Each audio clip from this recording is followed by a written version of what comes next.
Tinatayang nasa mahigit 1,000 MMDA personnel ang i-deploy sa Quirino Grandstand.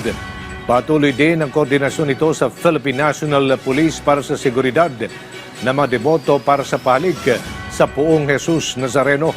Alamin natin sa sentro ng balita ni Bernard Ferrer. Bernard. Yes, Aldo, sumabak na sa trabaho si General Nicolas Torre III bilang bagong General Manager ng MMDA.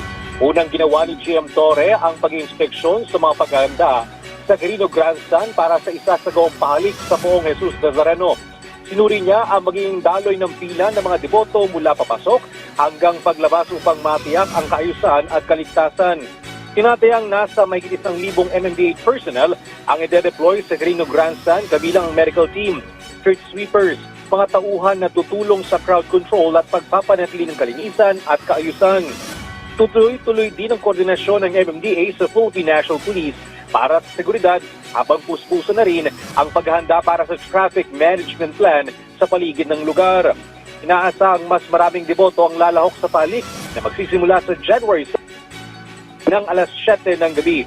Pinapayuhan ng mga deboto na huwag magdala ng malaking bag at yaking maayos ang kalusugan, lalo na ang mga may iniinom na maintenance medicine.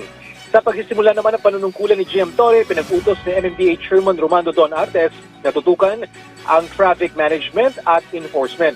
Kabilang ang pagpapaigting ng disiplina ng mga traffic enforcer, gayon din ang mga programa sa flood control. Nilinaw naman ni Chairman Artes na hindi demotion ang pagkakatalaga kay Torre bilang General Manager, bagkus isa itong promotion.